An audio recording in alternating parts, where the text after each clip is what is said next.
Hola, ¿cómo les va? Muy buenas noches, los acompañamos una vez más acá en Creciendo Juntos, este programa que es producción del subsistema Chile Crece Contigo, perteneciente al Ministerio de Desarrollo Social y que forma parte del sistema de protección social impulsado por el Estado. Estamos junto a ustedes como siempre los días lunes, pasaditas a las 9 de la noche, luego de las noticias, para conversar sobre temas de infancia y de crianza, como siempre con Claudia Zamora, que nos acompaña. Ella es profesional del sistema Chile Crece Contigo y me acompaña como siempre en la conducción del programa. Claudia, ¿cómo te va? Hola Sebastián, muy buenas noches.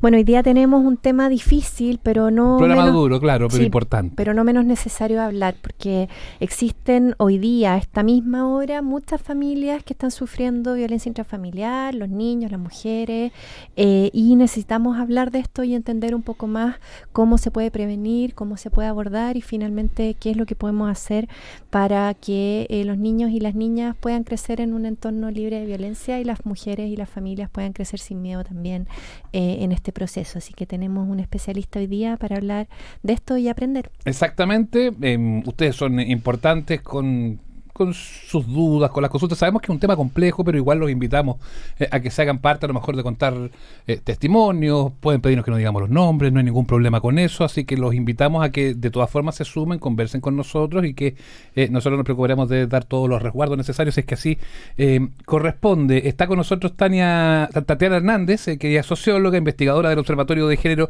y de Equidad, para hablar de este tema. Tatiana, bienvenida, gracias por estar con nosotros, porque como dice la Claudia, es un tema que es duro, que es complejo, que es difícil, pero que es súper necesario, sobre todo en estos tiempos. Muchas gracias por la invitación. Sí, es un problema que se vive cotidianamente, que lo viven las mujeres fundamentalmente, sus hijos, y sí, pues, es bueno hablarlo, es bueno poder acompañar y apoyar a las mujeres que probablemente nos están escuchando hoy día. El tema es que además de, porque siempre cuando se habla de violencia intrafamiliar uno de inmediato piensa en la violencia física, y este espectro se ha ido como agrandando un poco y se ha ido conociendo más y cada vez está más, se sabe más, o las mismas mujeres o los niños o la misma familia completa entiende que tiene que ver la violencia psicológica, que hay violencia económica, que hay distintos niveles. ¿Por qué no les explicamos a la gente, lo hacemos como una raya para la suma de los temas que implican casos de violencia intrafamiliar? Lo que tú dices, Sebastián, es súper importante porque muchas mujeres no,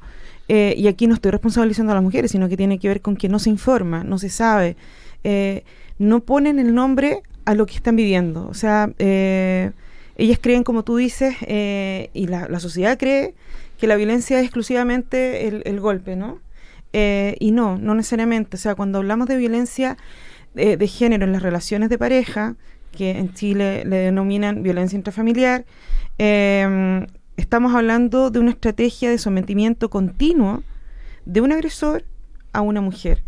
Estrategia que tiene distintos tipos de tácticas. Por ejemplo, como tú bien decías, de violencia psicológica, o sea, desde el maltrato, desde revisarte el revisar el teléfono, no controlar tus redes, desde ningunearte, no valorar lo que tú haces, controlar tus dineros, porque no necesariamente una mujer que trabaja es una mujer que toma decisiones sobre su recurso. Entonces, y eso sí que son temas que están debajo del manto, ¿eh? Totalmente. Eso o sea, sí las mujeres no conciben muchas veces eso como parte de la dinámica de violencia que están viviendo. El que yo no quiera tener relaciones sexuales, por ejemplo, con mi pareja, y mi pareja insiste, y me lo saca entre comillas por cansancio, pero el me lo saca por cansancio es que yo no estoy consintiendo, y ahí hay una transgresión. Y cuando las mujeres se sientan, porque uno lo siente, uno siente cuando algo transgrede, cuando no me gustó como me dijo algo, no me gustó que me tomara el teléfono y me lo revisara, no me gustó que me insistiera tanto para tener relaciones sexuales, no me gustó el golpe, porque yo me acuerdo cuando conversábamos con Miguel Lorente, que es un español experto en temas de violencia, y él quedó muy impactado una vez cuando una mujer le dijo: mi marido me pega lo normal. Entonces finalmente es terrible cuando se normaliza, claro. Estamos hablando cuando la sociedad tolera y normaliza este tipo de situaciones. Y en ese sentido, como en la realidad chilena, en la experiencia de ustedes desde el observatorio, en términos de cifras, ¿cómo estamos ahí en los distintos tipos de violencia? ¿Cuán masivo se ha ido estableciendo en términos de números, digamos? ¿Cuántas mujeres, cuántas familias están viviendo este tipo de situación en las distintas variantes que tú mencionas? Eso es un tema súper relevante. ¿Por qué? Porque a pesar de todos los programas públicos, de todo lo que ha hecho las mujeres organizadas en el movimiento feminista, etcétera, no hemos logrado bajar las cifras de prevalencia en violencia de género. Sigue siendo 1 de cada 3 mujeres que manifiesta haber vivido o estar viviendo algún tipo de violencia. Y claramente la violencia que se expresa más fuertemente es la violencia psicológica. Y probablemente porque muchas mujeres no denuncian tampoco la violencia sexual. La cifra negra, que es como la dicen cifra que negra, se exacto. sabe. El subregistro, por decirlo de alguna manera. El punto es que 1 de cada 3 mujeres es tremendamente dramático cuando pensamos en la población chilena. Y entendiendo que es un fenómeno con mucho componente de género, ¿existe una cifra también, porque hablan a veces de esta violencia psicológica cruzada, de algún grupo pequeño de hombres que declara ser víctima ellos también de violencia económica o violencia? ¿Corre así esa cifra también? Sí, pero cuando uno mira las denuncias que llegan al Ministerio del Interior por Carabineros de Chile, registros que también tienen sus problemas, por cierto, pero uno los valida. Es bajísima la tasa de denuncia de los varones, y no es porque no es porque no se atrevan, sino que este es un problema. La violencia de género contra las mujeres, tal como lo estoy diciendo, es un problema que viven las mujeres básicamente. Mayoritariamente femenino. Sí, a propósito que abordamos el tema de la cifra negra, que es un tema, yo recuerdo, estos temas los hemos abordado aquí en Cooperativa, a mí en particular en otros medios donde he trabajado hace mucho tiempo. Recuerdo haber hablado mucho una vez con una psicóloga hace muchos años sobre la cifra negra y sobre el fenómeno de estas mujeres, sobre todo, que no denuncian, que no abren la puerta, que no logran salir de cascarón, y que bueno, desafortunadamente muchos de ellos terminan a veces en femicidios, que eso ya es el extremo absoluto, que implica la muerte de la mujer, y que obviamente lo que se busca reducir. Yo sé que es muy difícil cuando hablamos de cifra negra poder cuantificar, pero queda la sensación, y yo no sé si tú lo ves así, Tatiana, de que esa cifra negra se ha ido reduciendo, que hay quizás más gente, más mujeres que se están animando a denunciar, o ustedes creen, de acuerdo a los estudios que han hecho, que no están así. Yo sé que es difícil porque la cifra negra es como un ente que no se puede abordar, pero queda la sensación al menos de que hay más denuncias que antes. Yo creo que hay, no sé si hay más denuncias, o sea, las estadísticas son claras, sí, hay cada día más, porque de hecho uno dice, no es que ha aumentado la violencia, por eso es que cuando uno mira las cifras del Ministerio del Interior, que son de Carabineros, uno no puede decir si ha aumentado o no ha aumentado, porque puede ser una misma mujer, la que está denunciando varias veces. Entonces esa cifra no nos sirve para decir si ha aumentado la violencia o no ha aumentado la violencia. Claro, el índice exacto, no es tan mide preciso. Eso, claro. Mide la frecuencia con la que denuncian las mujeres, pero puede una misma mujer estar denunciando varias veces. Y eso es lo grave, que imagínate lo que significa que una mujer está denunciando muchas veces. Quiere decir que hay un Estado, que es un problema histórico, ojo, no tiene que ver con un gobierno en particular, que no es capaz de resolver el problema. Y ahí, pero la buena noticia, entre comillas buena noticia, porque en esto es como muy difícil decirlo, es que las mujeres están tomando conciencia, y si bien no todas acuden a denunciar, porque la institucionalidad tampoco ha dado muchas muestras de que es lo que puede resolver el problema. Lo digo a propósito de que hay mujeres que denuncian. Las cifras son, riesgo, o sea, el mismo Servicio Nacional de la Mujer tiene en el circuito intersectorial de femicidio, tiene datos que dicen que hay mujeres que denunciaron y que las mataron. Claro, hay mujeres que tenían medidas cautelares. Exacto. Porque tiene que ver con cuántas veces nos preguntamos qué pasa por la cabeza del agresor.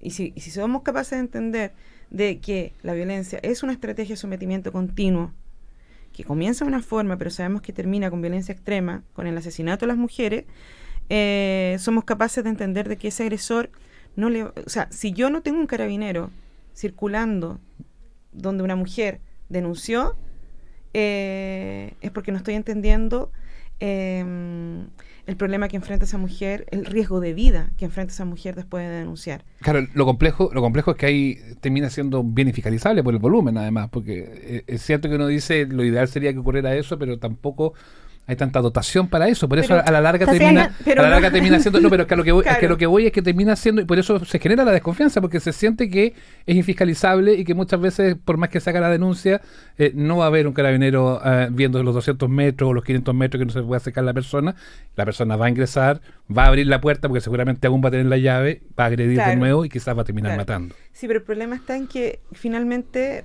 y ahí tiene que ver con la autoridad, y como sociedad, ¿a qué le estamos asignando valor? Lo digo a propósito de que en la Araucanía no se cuestiona la cantidad de efectivos que hay para proteger las empresas forestales.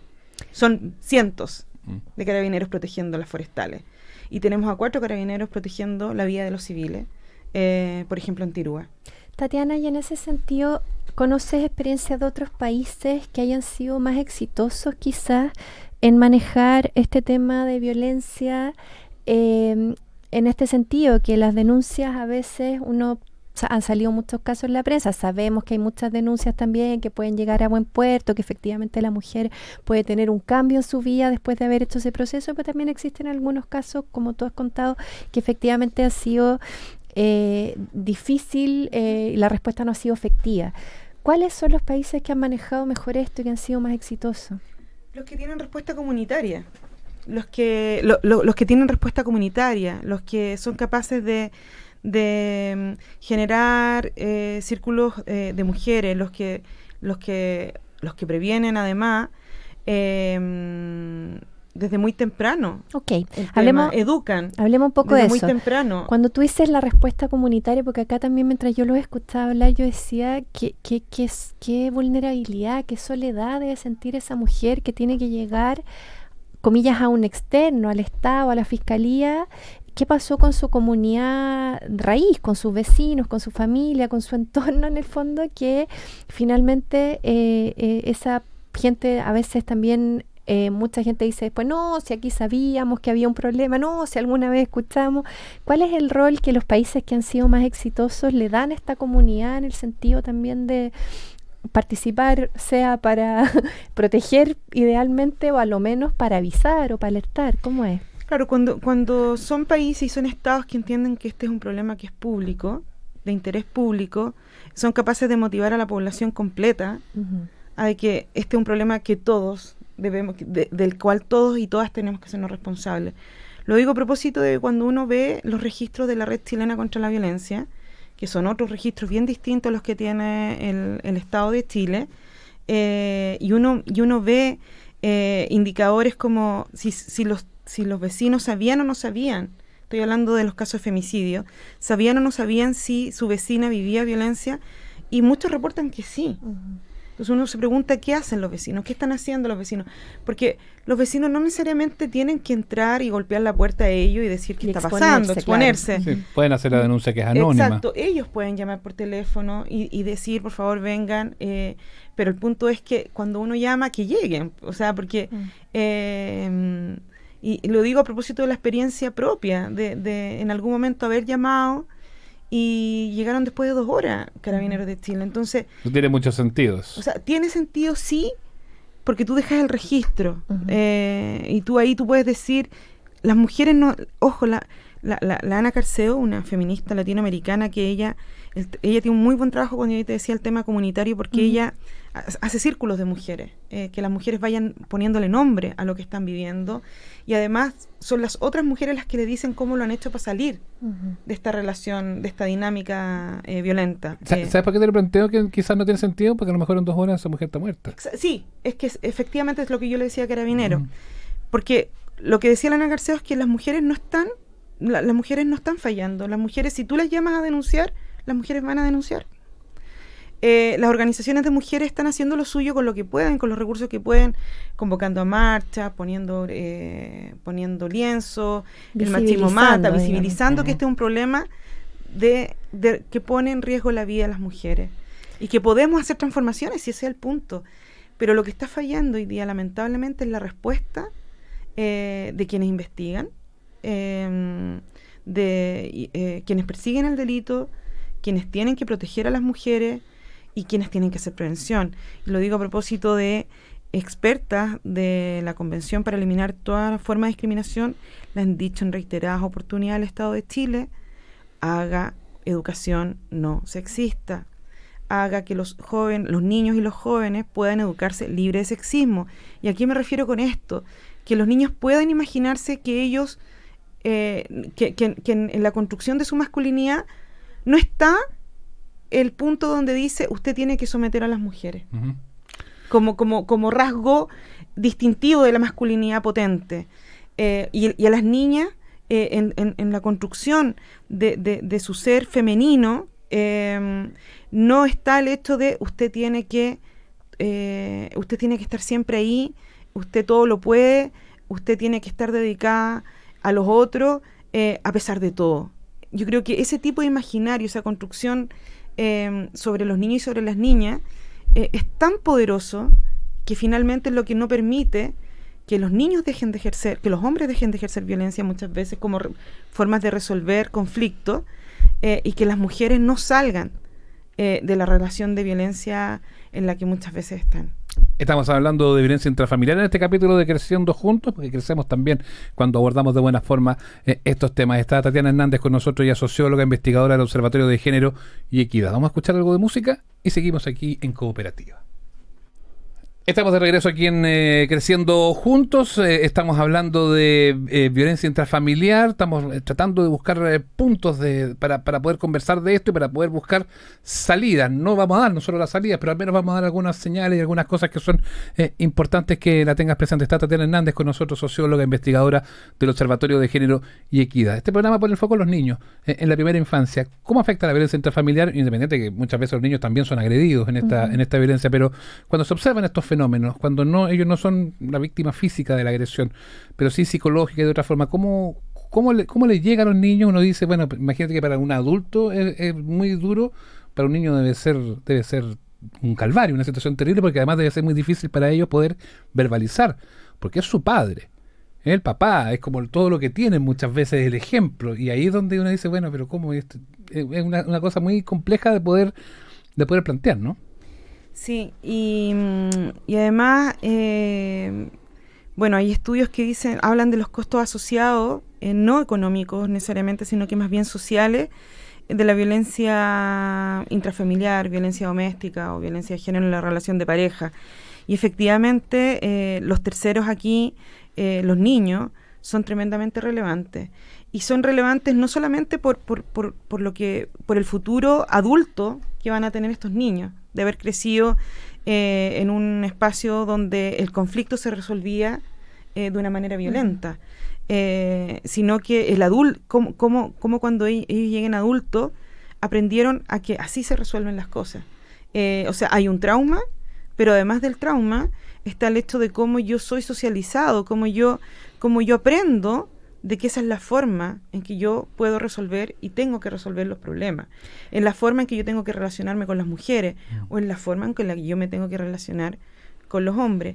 Y ahí el tema tan relevante de educar de otra forma a niños y a niñas.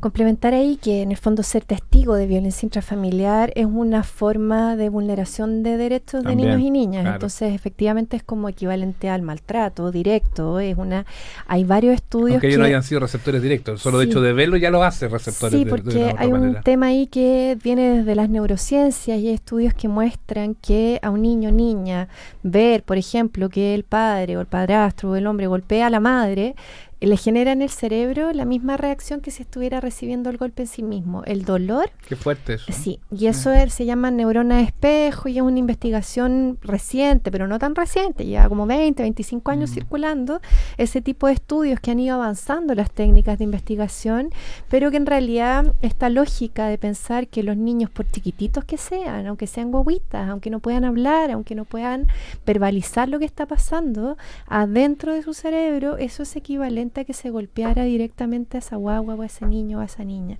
Entonces, efectivamente, el efecto no es solo a largo plazo, sino también en este mismo momento de la sensación de pánico, dolor, de miedo, equivalente a que si estuvieras recibiendo el golpe por ti mismo.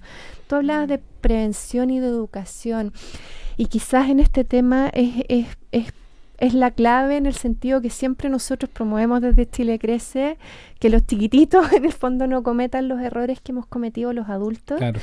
Pero al mismo tiempo cuesta pensar en cuánto tiempo hay que esperar en el fondo para que vayan cambiando efectivamente las generaciones y se pueda vivir sin violencia.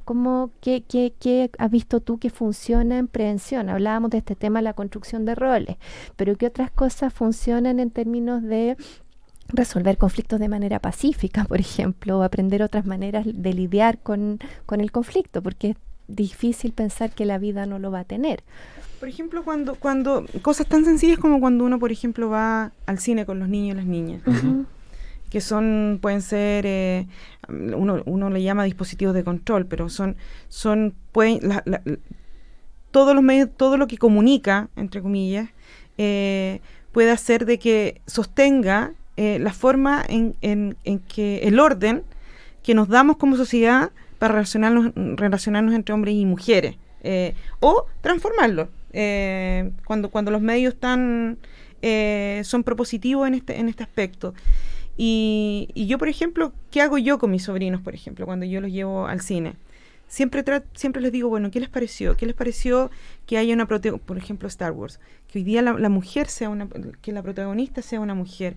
¿Qué significa eso para ustedes?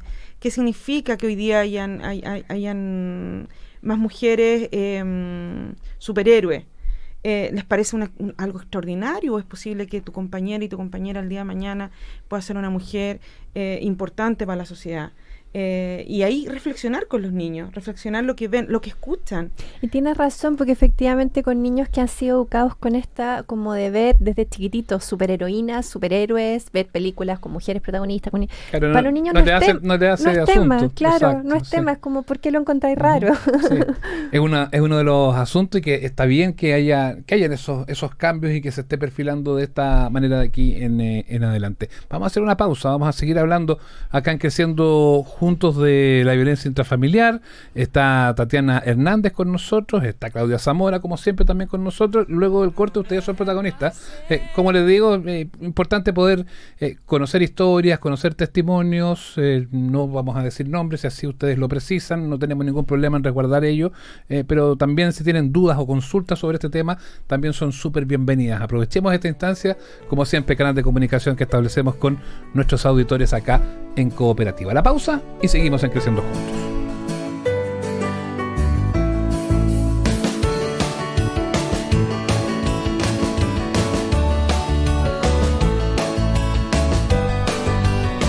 Ya estamos de regreso aquí en Creciendo Juntos. Recuerda que es una producción del Subsistema Chile Crece Contigo, que pertenece al Ministerio de Desarrollo Social, que forma parte del sistema de protección social impulsado por el Estado. Estamos conversando de un tema que es duro, que es complejo, que es difícil, pero que es muy importante. Estamos hablando de violencia intrafamiliar.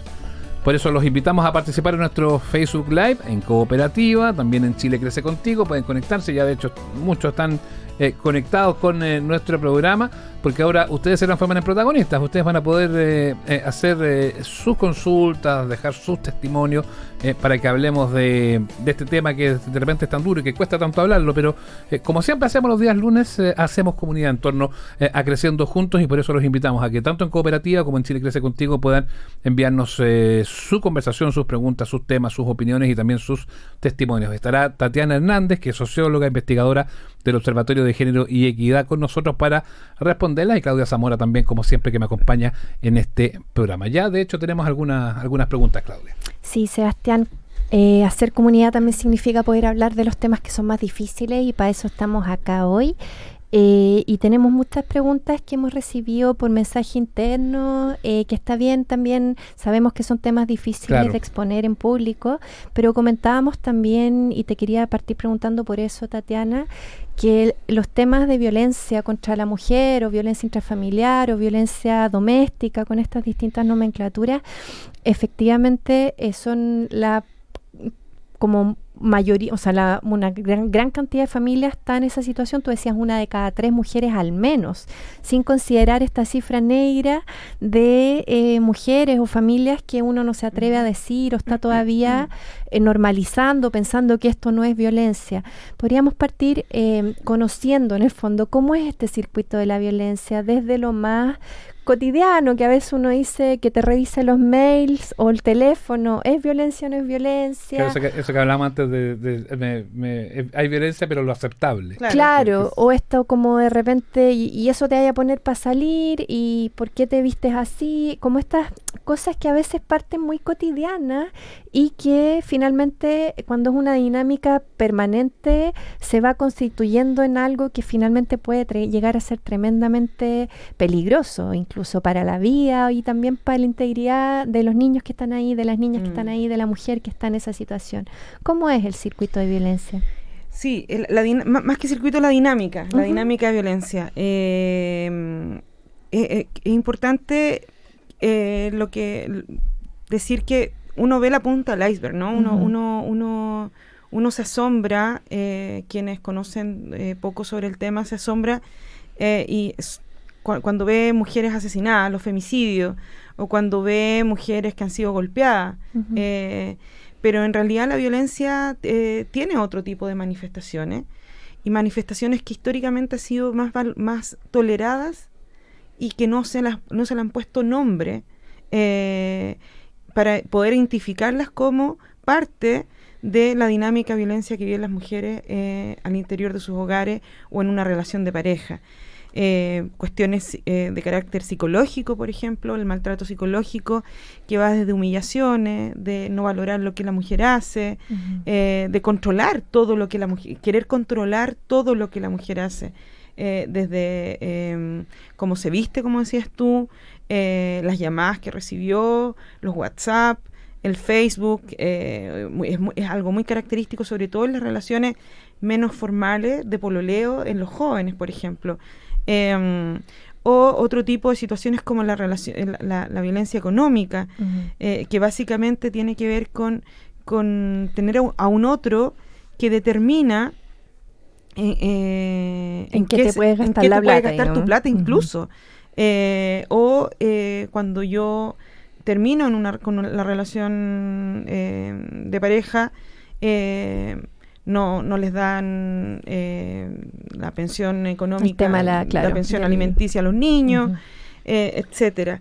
Y también está la violencia sexual, que es como la que menos se habla, pero por ejemplo esto de que las mujeres son constantes, o sea, que finalmente terminan teniendo relaciones sexuales con los hombres por la insistencia, por el cansancio, no consentidas. Es como el tema del consentimiento es tan fundamental para saber qué es violencia y qué no es violencia, en este caso.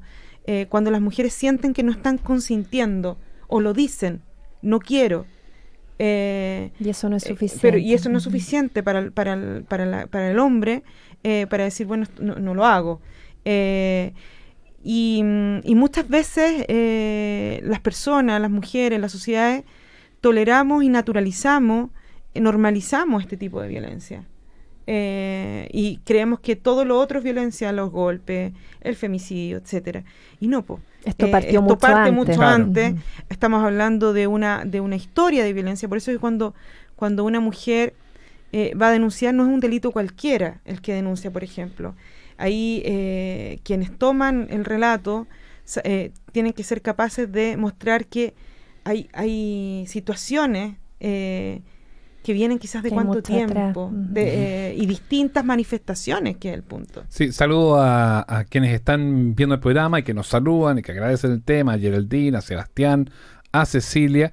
Está Nicole, que nos da una opinión, dice: el Estado no protege a las mujeres, de partida del hombre es el administrador de los bienes en el matrimonio.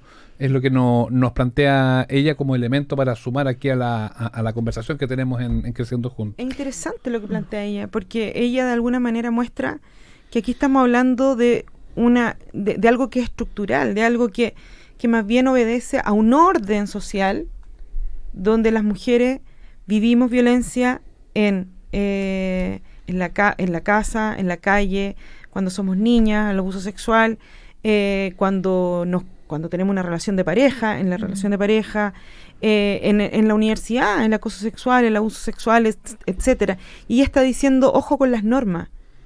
Las normas también son parte del orden que hace que nos violenten a las mujeres. O sea, la sociedad conyugal es tan clara al decir las mujeres no tienen capacidad para tomar decisiones en asuntos económicos. Administrar sus bienes, que hay varios proyectos de ley que están buscando ahí actualizar esas normas. Tatiana, y en ese sentido tú contabas que cuando se ven situaciones de violencia más como extrema, los golpes, las denuncias y ese tipo de cosas, hay toda una historia detrás. Y entonces, ¿cuáles son las señales de alerta? ¿Qué es lo que una mujer, una que está escuchando, que uno diría, bueno, ¿dónde puedo parar esto antes que efectivamente se empiece a constituir en algo tan peligroso que te pueda llevar a poner en riesgo tu propia integridad física o tu vida? ¿Cuáles son las primeras señales de alerta que uno debería socializar? Cuando yo siento que algo me transgrede, en lo más íntimo, cuando yo siento que estoy perdiendo autonomía, es decir, estoy perdiendo la capacidad para tomar decisiones sobre cuestiones que pueden ser triviales, como qué ropa me pongo. Uh-huh. Sobre ese tipo de cuestiones uno tiene que tomar, poner todas las alarmas. Uh-huh. Cuando alguien que no conozco habla sobre mi cuerpo, uh-huh. Esta cosa del control, también tú decías, exacto. Cuando ya no puedes juntarte con tus amigas, exacto. O no puedes hablar con tu amigo, o ese tipo de cosas. Que te vayan reduciendo las redes, que te vayan apartando. El sentirse prisionera de algo es algo como muy característico de las mujeres que están viviendo violencia. Yo creo que todo ese tipo de señales uno tiene que considerarlas. Mirarlas, las familias, mirar ese tipo de señales también, si no son solamente las mujeres, o sea, cuando uno ve lo que sucede. Sí, los observadores. Que los otros tengan, claro, que los otros sean capaces. Sí, el punto es cómo transferimos esas capacidades para que la gente vea, no solamente las mujeres, la familia, los profesores, cuando llega un chiquitito o una chiquitita al colegio que resuelve todo con violencia. Uh-huh. O sea, esa profesora tiene que preguntarse ¿dónde aprendió este niño, esta niña a resolver todo con violencia? Uh-huh. Aquí, yo creo que se emparenta, perdón Claudia, se emparenta con esto que nos dice Marta, que nos escribe. Dice, la violencia comienza desde el manifestar enojo. Al ver a un papá o una mamá enojado implica miedo para un niño pequeño, y desde ahí parte la violencia, desde el enojo, desde la posición del enojo. Es lo que nos aporta Marta en la opinión que nos entrega a través de la conexión que tenemos en el Facebook Live. Pero ahí también es interesante que el enojo, la rabia es una emoción muy natural y normal que tenemos todos, pero no todos la resolvemos golpeando a alguien que es más débil, ni a un niño, ni a una mujer, ni a un adulto mayor. Entonces, todos podemos tener enojo. No basta solo con el enojo, no es el enojo. El enojo es parte de la naturaleza humana, y es bueno enojarse, es bueno enrabiarse, es bueno tener estas crisis que uno todo lo quiere. Claro, pero esa explosión canalizarla en golpear o en agredir o en humillar, eso es donde hay que tener el ojo, porque además la línea es súper delgada. Y como tal cual como dice ella, el terror que eso genera en los niños y niñas que están viendo eso y que ven a su madre en el fondo golpeada, indefensa, etcétera. Comentábamos en el bloque anterior que eso genera en el cerebro de ese niño los mismos efectos que si estuviera recibiendo el golpe directamente. Exacto. Nos preguntan también cómo hacer. Tengo una vecina, dice María, vamos a dar su primer nombre. María dice, tengo una vecina que ella se niega, dice, escuchamos los golpes, escuchamos los gritos y ella siempre dice que no ha pasado nada, que está todo bien. ¿Cómo ayudo? Estando siempre ahí. Preguntando, o sea, casi todos los días preguntando, golpeando la puerta. Cómo está, que ella sepa, que a pesar de que no le cuente, decirle cualquier cosa que suceda, yo estoy acá, tú me golpeas la puerta y yo te abro la puerta y te quedas en mi casa. Claro, es bueno eso porque se da mucho y se conocen casos de esto, de esta negación, no pasa nada. Y hay otros que van más allá, que se escucha la discusión, que se escuchan los gritos, que se escuchan los golpes, y que después cuando uno hace ese ejercicio de ir a golpear la puerta, sale la mujer agredida y te dice: ¿y qué te metís tú? Entonces también eso es complejo, porque muchas veces el mismo vecino te dice: bueno, ¿y para qué fui? Bueno, el para qué fui, eso tiene un valor intrínseco, o sea que bien Aunque vale la no pena, veas, aunque no veas el resultado. y aunque la ahí, reacción sí. no sea inmediata, y aunque efectivamente la persona en ese minuto te diga o te trate mal, hasta te insulte y te diga que es lo que te metí en este tema, si es un asunto que no te incumbe, igual sabe que están Sí, ahí. ese tipo de reacciones es súper común en las mujeres que viven violencia, porque solo ellas saben lo que puede significar sacar a la luz muchas veces ese tipo de situaciones, quedarse en la calle, Sí. es lo menos que puede vivir una mujer. Uno no sabe los riesgos que está Exacto, tomando que esa ellas- mujer al que- momento O puede de venir una nueva responder. paliza. Exacto. O sea, y ahí lo que yo les recomiendo a los vecinos y a las vecinas, que insistan igual, o sea, que cuando la vean en situaciones no violentas, que no está viviendo violencia, Ujú. por ejemplo, comprando pan, saliendo a pasear al perro, se acerquen y le digan: vecina, Aquí estoy. aquí estoy. Ujú. O sea, es tan relevante eso, el aquí estoy, mire, aquí vivo yo, al frente. Ahí, si a usted le pasa algo, lo que sea, usted me golpea la puerta a la hora que sea y yo la voy a abrir. Porque eso es súper importante, que las mujeres que viven riesgo de violencia puedan generar, puedan planificar estrategias de salida frente a un riesgo de situaciones vida graves. más Ujú. grave. Pero cuando está esa negación, perdón Claudia, cuando está esa negación, además de decir eso, yo estoy allá cuando sea necesario, ya no se puede hacer mucho más, ¿no es cierto? No se puede hacer buscar una tercera intervención o algo, o buscar la forma de que algún profesional intervenga. Ya resulta más complejo cuando se produce esa negación, ¿no es cierto? Más allá de decirle a la persona: mira, yo estoy ahí al frente, está en mi casa, no se puede hacer mucho más, ¿no? Sí, se puede hacer algo cuando, por ejemplo, esas mujeres, uno es capaz también de generar una red mucho más potente, y es más difícil, pero uno puede hacerlo, de preguntarle: vecina, ¿usted quiere trabajar? Vecina, ¿usted quiere y buscarle trabajo? Mostrarle que Que existe una oportunidad, porque el miedo probablemente, si tú no Hay que se quede dependes sin económicamente, plata, claro. tienes todos tus hijos, Sí, tienes en el fondo lo que yo quiero preguntar, porque como es una espiral, Pues es una solo- espiral tan compleja, que muchas veces, claro, por más que uno busque la ayuda, va a ser difícil penetrar en eso, para que la otra persona diga: en realidad necesito ayuda. Dos cosas que necesito comentar ahí. Uno, que efectivamente existe un teléfono de orientación contra la violencia a la mujer del Ministerio de la Mujer y Equidad de Género y el CERNAMEG, que es el 1455, que ahí Ujú. efectivamente, si uno está viviendo violencia, pero también si uno está presenciando violencia y no sabes bien qué hacer, bueno, en este teléfono hay profesionales especializados que te pueden orientar para un caso específico, para una situación específica. Uno quiere ayudar, pero también no quiere exponer a esa mujer a más riesgo. A veces no sabemos cómo hacerlo, también tenemos temor de exponernos nosotros, que es muy natural también. Y en este teléfono entonces te pueden orientar. Pero sí, comentando y preguntarte ahí, Tatiana, con lo que decía Sebastián, que quizás en ese momento eso no va a dar resultado, pero también quizás entendiendo lo que tú decías, que aquí hay una historia que viene desde mucho atrás. Bueno, probablemente se requiere muchas veces Sí, no perder la exactamente, perseverancia exactamente. en transmitirle ese mensaje a la mujer de que hay una alternativa, yo voy a estar acá cuando tú lo necesites y en el momento que para ti sea seguro y posible tomar esa alternativa. Aparte de comprender que entre las tácticas del agresor está hacerle creer a las mujeres muchas veces que esto no va a suceder nunca más. La promesa del nunca más, ¿no? Esto te prometo que nunca más va a pasar. No sé qué me pasó en ese minuto, claro. Volvamos, claro, esto fue un arrebato, lo siento mucho, etcétera, etcétera, porque ya hemos normalizado todo lo otro que viene atrás, esta historia de violencia, ¿no? Entonces, no va a pasar nunca más, no va a pasar nunca más. Y la mujer que está en esta relación de violencia vuelve. Entonces, muchas veces uno les dice a las familias pero ella volvió. No, ya, todo esto se acaba, que se quede con él.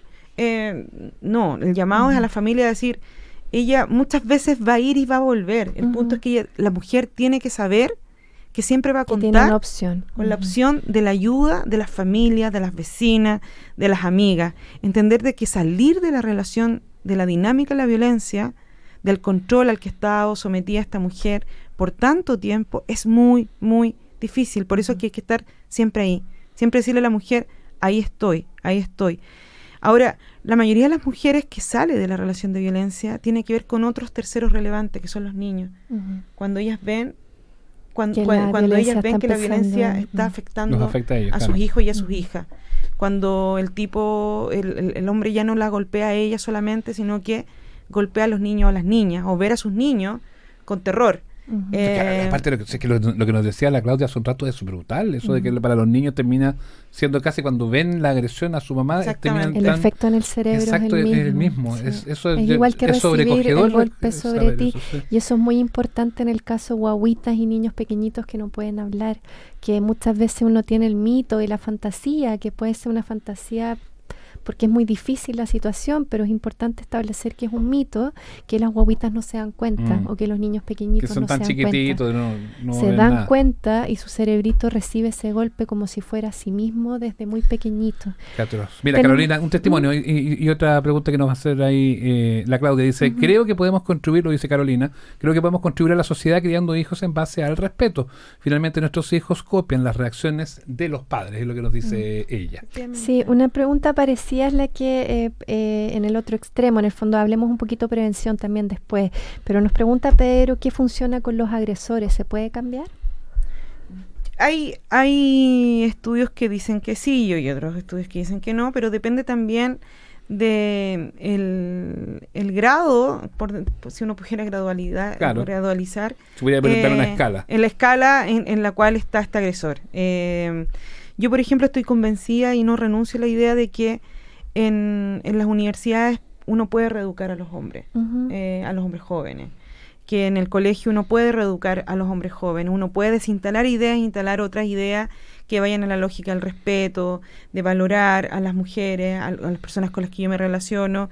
Yo a eso no renuncio. O sea, el punto es que la masculinidad es algo que se construye, como la feminidad también, pero particularmente el de los hombres es constante. O sea, hay muchos mensajes de esta cosa macho potente, violenta, que distorsionan. Entonces, como si el hombre es fuerte, los amigos, por ejemplo, los WhatsApp, cuando te mandan mujeres desnudas, todas erotizadas absolutamente por el porno que ellos ven, ¿no? Todos esos son parte de un sistema que lo que busca es reproducir y dejar mucho más instalado, más reforzada la masculinidad hegemónica, esta masculinidad del hombre macho, ¿no? El hombre exitoso, el hombre que muestra su potencialidad con la virilidad. Y si no puedo mostrar la potencialidad con la virilidad, como dice la Rita Segato, una experta en estos temas, dice, la forma en que tiene el hombre para volver a ser potente es a través de la violencia contra las mujeres. Entonces, se puede, tú dices, reeducar en generaciones, pero es súper difícil. Claro, o sea, renunciar al club de Toby es muy difícil, o sea, pero no es imposible, ese es el punto. O sea, pero yo quería preguntar es que, claro, se pueden jóvenes, pero es muy difícil y cada vez probablemente se va haciendo más difícil porque los grupos de pertenencia se van anclando ahí también. Y que todos los mensajes van en contrario al final, no al cambio. Y que cuesta, probablemente te lleváis costos al salir del grupo, al decir, oye, no me gustan estas fotos, o yo no hablo de mi mujer así, claro. O no me gusta como... ¿Qué te pasa? Macabeo, bla, exacto. bla, hoy tengo que ir a buscar a los niños hoy día, pero tu mujer no lo hace, o sea, como... La pregunta ahí es, entonces, ¿qué es lo que vemos muchas veces en este programa? Que hay que partir desde más chiquititos. Y en ese sentido, como decía esta auditora, el tema del enojo es transversal. Van a haber millones de cosas que nos den rabia en la vida o que nos hagan sentir frustrados, que nos hagan sentir... Pero ¿qué es lo que funciona entonces para que los niños, y también las niñas, pero particularmente los niños hombres, aprendan a resolver conflictos sin violencia? ¿Qué han observado ustedes? Además de educarlos en eso, que las familias los eduquen, que los colegios los eduquen, generando relaciones respetuosas, donde el conflicto se resuelve de una forma no violenta. Yo creo que ahí es importante generar también niños seguros y niñas seguras. Educar niños seguros y seguras. ¿En qué sentido? De de que yo no voy a dejar de ser menos valioso, como tú decías, no voy a dejar de ser menos importante, o no voy a dejar de ser yo, si le digo a mis compañeros, es que eso no me gusta. O sea, la forma en que trataste a Valentina no es la forma en que tenemos que tratar a las niñas. Yo no trato a las mujeres así. Claro. No me gusta tratar a las mujeres así. Pero segurizar a los niños con respecto a eso. Hay que ser tener mucha autoestima para decir eso. Sí, hay que tener harta autoestima porque se puede. Se puede. Pero sí se puede y uno va a llevarse costos asociados. Al principio, pero quizás... Y ahí es donde uno tiene que también asumir ese costo asociado al principio, pero después eso no va a pasar más. No te van a volver a hacer el chiste o la talla o hacer un menosprecio, al menos delante tuyo. Eso no lo van a hacer. Y claro, y es súper complejo porque además esos hombres terminan siendo el control social para muchos, pero es que bien que sean el control social para muchos. No sé si me explico. O sea... Sí, si eso fuera cuando eso sea la norma, probablemente estos problemas gravísimos que todavía seguimos teniendo, incluso con muerte, muchas mujeres cada semana nos enteramos, van a ser cada vez menos, en la medida no solo que las mujeres, si te entiendo bien, sean más seguras, sino que también los hombres puedan ser también seguros en que no es necesario validarse. Y ese es el gran así. tema. O sea, estamos trabajando con las mujeres, fabuloso. Pero hay que trabajar con los hombres, hay que acompañar a los hombres. Si no se trabaja con los hombres, todo termina casi quedando en letra muerta. La violencia sale de ahí. Nos quedan segundos nada más de programa, nos queda nada, pero Chile Crece Contigo también está atento a estos temas de violencia intrafamiliar, Claudia.